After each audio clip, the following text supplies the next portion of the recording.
Comment faut-il orienter son lit?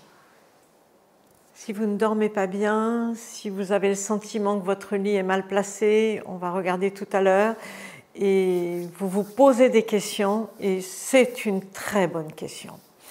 Bonjour, je suis Françoise Chevalier et j'ai créé une école de Feng Shui depuis plus de 10 ans qui s'appelle l'école de Feng Shui énergétique et humain, qui travaille sur 3 piliers: la géobiologie, le Feng Shui de l'habitat, de la maison, pour avoir une maison qui nous dynamise bien, et puis le Feng Shui de l'humain pour se sentir bien à l'intérieur de sa maison et harmoniser notre vie, voilà, se sentir en équilibre avec tout ça.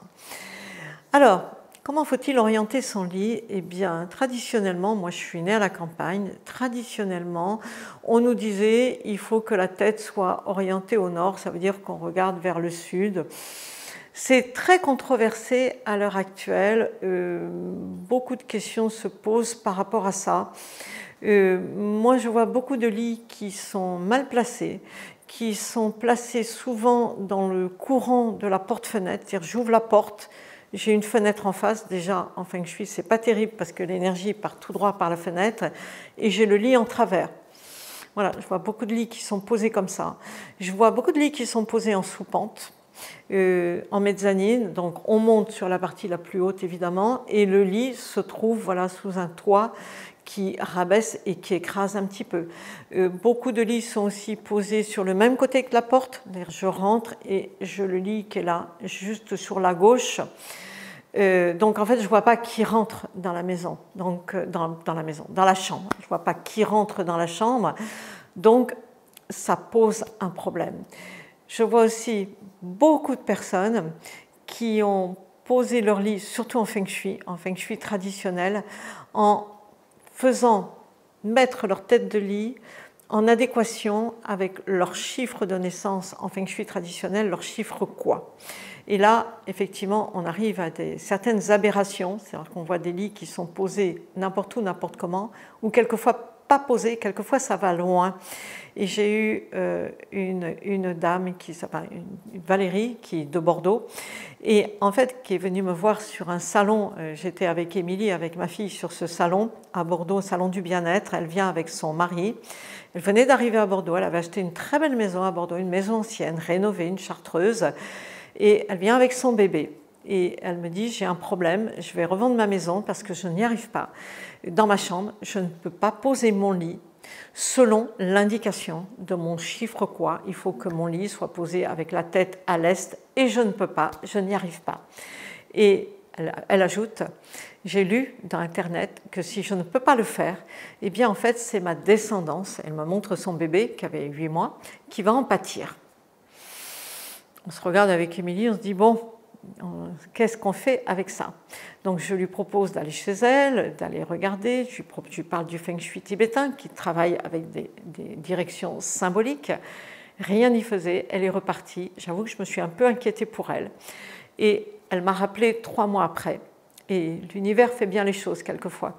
L'univers m'a permis, donc ça je vais vous expliquer quelque chose, mais vous comprendrez si un jour vous venez faire le Feng Shui, l'univers m'a permis d'orienter son lit exactement comme elle voulait, en posant un sous-bagua sur sa chambre. C'est une inspiration du moment, et de fait elle a tout relâché, et depuis elle travaille avec un Feng Shui beaucoup plus relaxant, enfin voilà, c'est beaucoup plus facile, elle a conservé sa maison et tout va bien et il n'y a plus de problème. Mais voyez jusqu'où ça peut aller? Ça peut aller très très loin, ça peut aller très loin.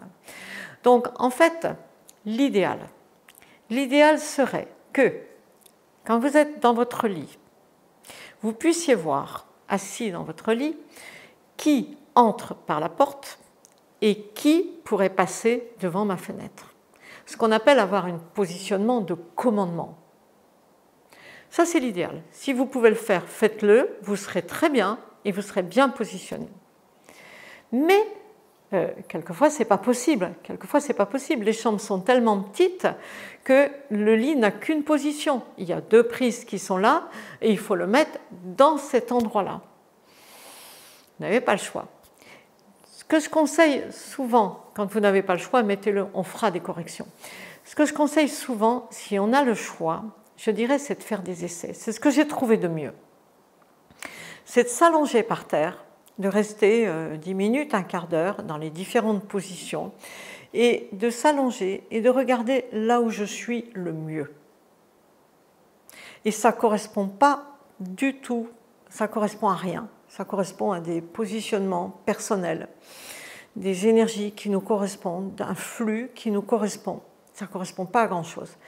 Ça, je dirais, si vous pouvez suivre cet instinct-là, et si vous avez la possibilité, si votre chambre le permet, faites-le.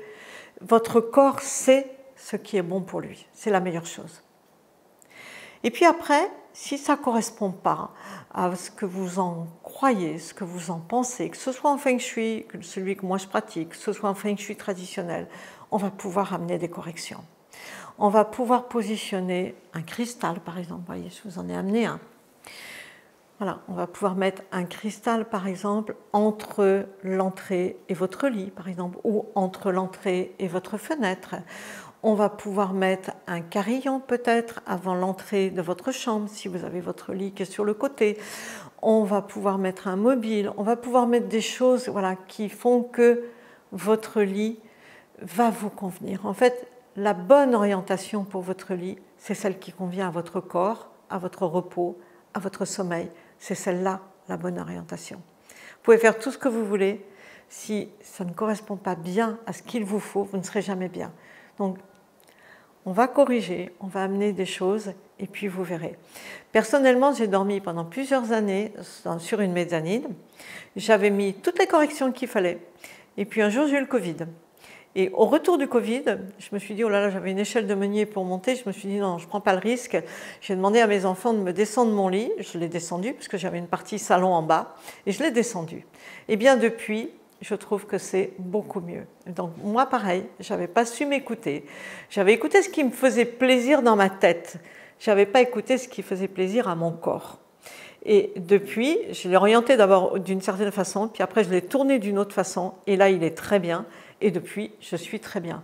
Comme quoi, il faut vraiment, vraiment apprendre à s'écouter et à écouter ce que notre corps nous renvoie. Alors là, c'est le sommeil, hein. C'est le repos, le sommeil. Comment je suis le matin quand je me réveille, comment je me sens dans mon lit, est-ce que je me sens coucounée, est-ce que je me sens bien, est-ce que je suis contente d'y aller, est-ce que ça me fait plaisir, est-ce que j'ai de la joie à rentrer dans mon lit. C'est tout ça, voilà. Et tout ça, c'est important et ce sont de vrais signes, donc prenez-en soin.